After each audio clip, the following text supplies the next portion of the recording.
I'd like to call up to the stage for our very first fireside chat. We're just going to clear the stage very quickly over here so that we can have a little bit of a discussion with His Excellency Engineer Badr Abdulla Al-Dulami, Vice Minister of Transport and Logistical Services from the Kingdom of Saudi Arabia, discussing the long road to economic stability. And His Excellency Al-Dulami has served in numerous roles in both government and private sector roles, including Deputy Minister for Supply and Engineering Affairs at the Ministry of Health, Advisor to the Minister for Project Management at the Ministry of Health, and Managing Director of Wasat Gas for Saudi Aramco, one of the largest petroleum and natural gas companies in the world. Ladies and gentlemen, Your Excellencies, distinguished guests, please do welcome His Excellency Vice Minister Al-Dulami. Welcome, take a seat. So great to have you. I have my water, please. Yes, please. Very good idea. Welcome, welcome. Thank you, Sally, for giving us this opportunity to share with you some of our strategy as well as the things that we are very proud of in Saudi Arabia. Yes, absolutely. And thank you to the Minister for Higher Education as well. We are so excited to see the developments that are in fact coming out of the kingdom. So let's start, Your Excellency, with Saudi Arabia recently launching the National Transport and Logistics Strategy, or NTLS. And so what are the main aspirations and objectives in light of this strategy? Thank you, Sally, again. Bismillah ar-Rahman ar-Rahim. We are pleased in Saudi Arabia that His Royal Highness has launched recently in July last year, June last year, or this year, the NTLS, which is the strategy of our strategy for national transport and logistics. The strategy comes from the heart of the Vision 2030, whereas the ambitious plan to be part of the Vision 2030, Saudi Arabia to be a global logistics hub. That put the challenges for this strategy, but because it comes from all the vision barrels, these things put us in an interface with every and single initiative of the vision, and work hard to reach to that goal, which is to be the global logistic hub. So in order to do that, the strategy based their pillars on different angles. One is to expand in the port and increase the capacity from 10 TEUs to 40 TEUs per year. And the capacity of the airports from 100 plus million passengers per year to almost 300 million passengers per year, and to be in the top 10 from logistics point of view. That in addition to be one of the highest on the with the level of the safety to increase or to improve the level of quality or the life quality, safety on the roads, and improve the safety on the roads and all the means and modes of transportation. And with respect to the environment, to reduce the footprint of the CO2 environmentally by 25%. This, of course, in support, which is very fundamental pillar within the strategy to have the full support of the private sectors, where we are targeting to partnership with them with more than 30 to 50% of our funding or our plan for this strategy. So as you can see, it's very ambitious, very, I mean, the plan is so high, but with all the support we are getting from the Vision 2030 and the government, I think we will be, inshallah, reaching to that objective maybe sooner than 2030. It very much looks like it. But as they say, you know, in Arabic, السعودية قدها, they can do it. They're ambitious, but they can absolutely do it. قدها وقدود إن شاء الله. Yes, but you know, it's of course the last 2 years have been full of economic challenges. So I'd love to hear from you, Your Excellency, the biggest economic challenges that you have seen posed by the pandemic and in the last 2 years, and how did that impact the development of the NTLS? Well, it's so obvious. The last 2 years was terrible to everyone in the whole world. The 2 years was so tough. However, always we know that from the challenges, the opportunities comes. We, as you say, as you know, that it was a great test to the logistics within globally, especially when it comes to the food, the supply chain, and the stuff like that. However, in Saudi Arabia, يعني alhamdulillah, the infrastructure was great within Saudi Arabia. I'll just give you just few numbers just to put things in perspective. We are talking about more than 75,000 kilometers, which is connecting the cities, in addition to 220,000. So 75,000 kilometer interconnecting cities, plus 220,000 urban roads. That supported with 10 ports in the two coasts, west and east, plus 29 airports, and different model of transportations, in addition to more than 4,400 kilometers of railways. That really put us on a situation where we have to test this system, and it works. And alhamdulillah, we successfully succeeded during that 2 years, and it was the trade movement within Saudi Arabia from outside to inside Saudi Arabia was so smooth. However, it was eye-opener to us from the other angle, from the door-to-door or the last mile trades and movement of goods. That helped us actually, and luckily we were just producing the strategy of the NTLS, so that part of logistics just put us in a situation where we have to put a great emphasis within the last mile, increase our logistics, and be really the hub, and make sure that such things will not be repeat itself.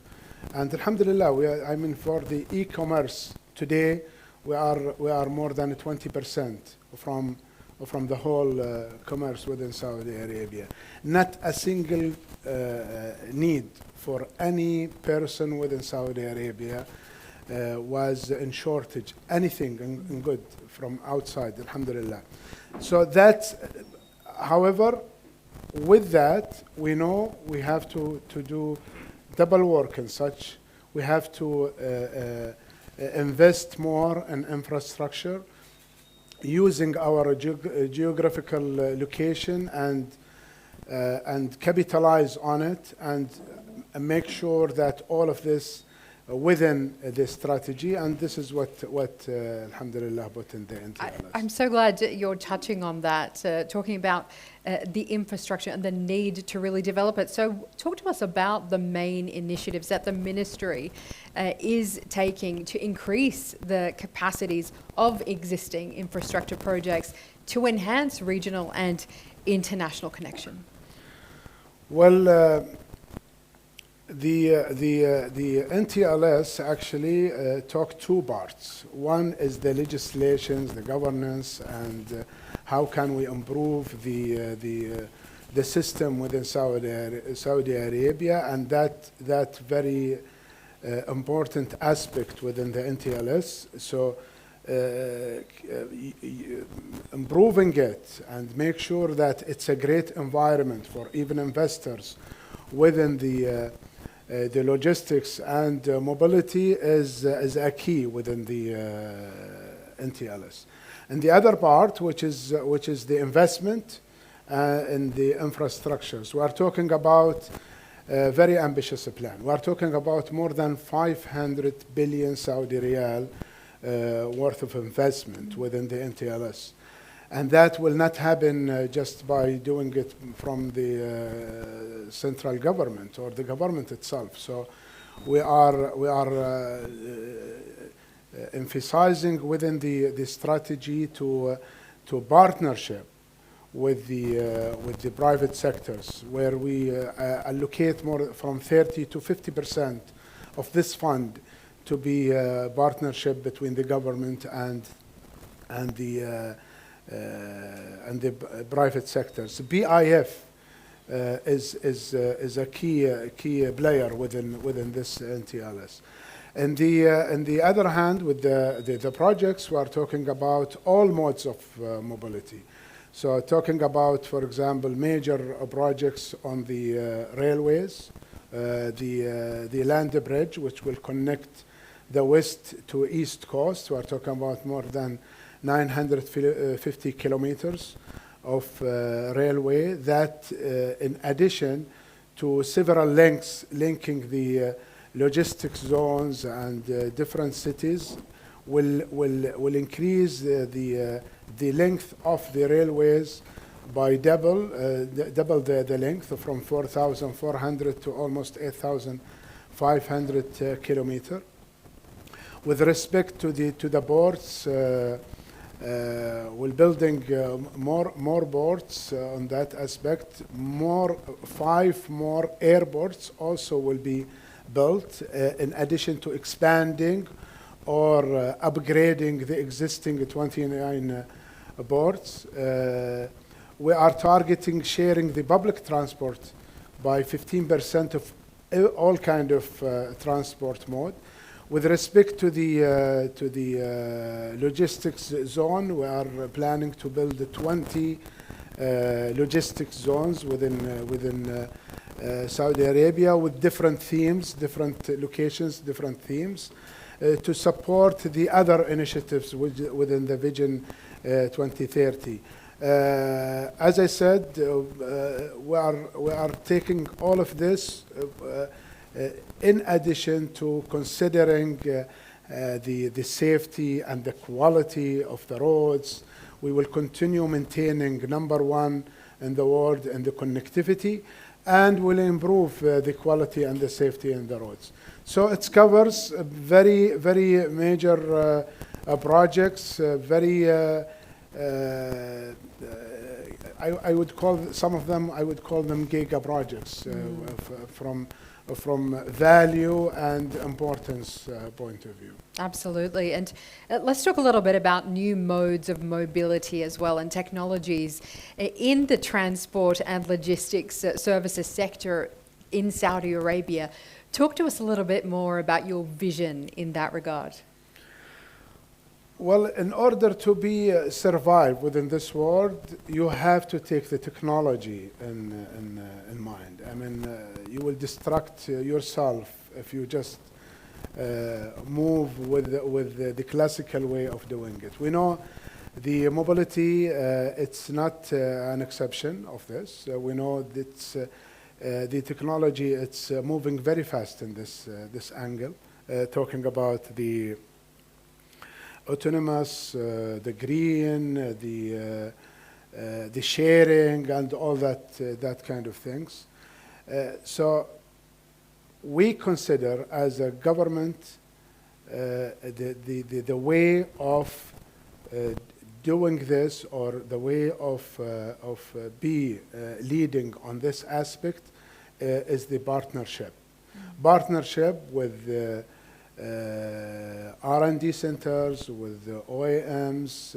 In fact, we started already the communication, and we already, while we are improving our legislation and our governance in this, and the framework to support this, we are in communication with those R&Ds. In fact, we are welcoming them and supporting them to start even pilot projects within Saudi Arabia. Some of the modes we already, in advanced stage of communication with this regard. So we are moving towards all angle. We think that this is the way, this is where the future will be. And we have to even make sure that the infrastructure, when it comes, we are ready to receive it. So the strategy handle that, and each mode that we are talking about, great part of it is to support, to build the infrastructure for the new technology and new mobility. We are looking forward to seeing that. And in terms of the challenges to globalization that were caused by COVID-19, do you feel like the pandemic is forcing nations to look inwards? And what kind of an impact will that have on economies? Well, we look at it, yes, it is definitely forcing people to look inward, especially on infrastructure, especially on the last mile trading, door-to-door trading, the food supply, the supply chain in general. So definitely the whole nations are looking towards how can they benefit from the pandemic and make sure that this will.